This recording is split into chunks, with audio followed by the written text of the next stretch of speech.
नमस्कार, बहुत स्वागत है आपका। आप देख रहे हैं किस्मत कनेक्शन और मैं हूं आपके साथ शैलेंद्र पांडे। देखिए, ज्योतिष का सबसे छोटा और सबसे प्रभावशाली ग्रह है मरकरी यानी बुध। अगर बुध आपकी कुंडली में शुभ स्थिति में नहीं है तो वो किस तरह की समस्या दे सकता है और उस समस्या का समाधान क्या होगा, आज इस विषय पर बात करेंगे। देखिए, बुध की बहुत सारी अशुभ स्थितियां हो सकती हैं, लेकिन हम आपको 3 विशेष अशुभ स्थिति के बारे में बताएंगे। पहली अशुभ स्थिति है नीच का बुध, यानी कुंडली में जब बुध मीन राशि में बैठा हो, जहां कुंडली में 12 नंबर लिखा है, अगर वहां बुध भी लिखा हुआ है तो बुध मीन में है और नीच राशि का है। अगर बुध नीच राशि का है तो बुध के शुभ प्रभाव में कमी आ जाती है, और बुध अगर नीच राशि का है तो ऐसे लोगों को मानसिक उलझन और तनाव की समस्या बनी रहती है।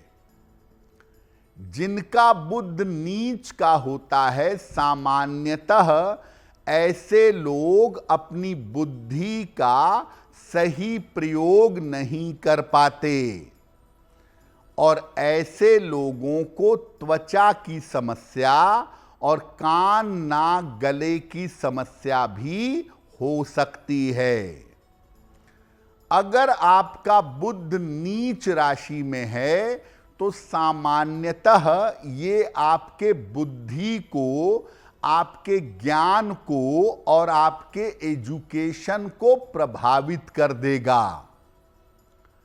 अगर बुध आपका नीच राशि में है तो इस बुध को ठीक करने के लिए रोज सुबह सूर्य भगवान को जल चढ़ाइए और सलाह लेकर एक पन्ना या एक मोती, इसमें से कोई एक रत्न अगर आप धारण करें तो आपके लिए बेहतर होगा। अब आपको बताते हैं बुध की दूसरी अशुभ स्थिति के बारे में।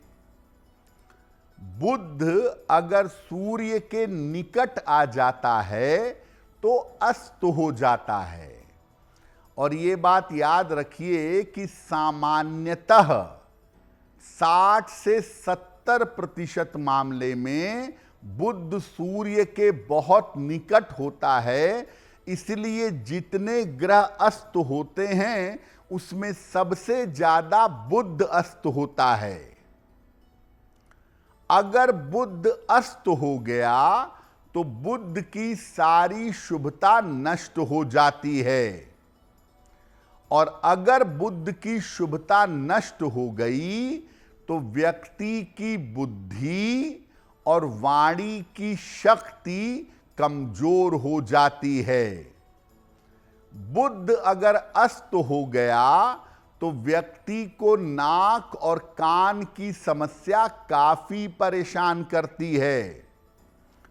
बुध अगर अस्त हो और चंद्रमा पर जरा भी नकारात्मक प्रभाव हो तो आदमी घनघोर डिप्रेशन में जाता है, अवसाद से बाहर नहीं निकल पाता, क्योंकि बुध अवसाद कंट्रोल करने वाला प्लेनेट है।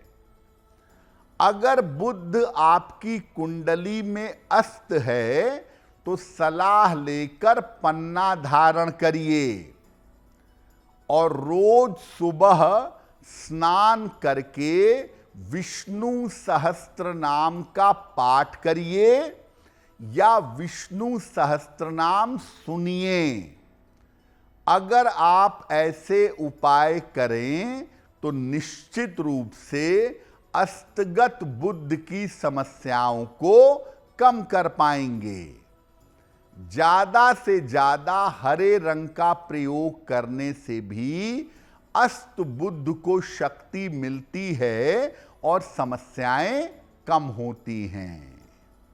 अब आपको बताते हैं बुध की तीसरी अशुभ स्थिति के बारे में, जो 10% कभी कभी फायदेमंद हो जाता है लेकिन 90% मामले में झंझट पैदा करता है।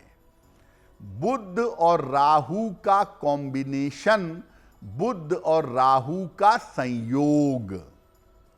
बुध और राहु का अगर संयोग है कुंडली में तो ये बुध को दूषित कर देता है। ऐसा संयोग होने पर त्वचा की और ईएनटी, कान नाक गले की समस्या जरूर होती है।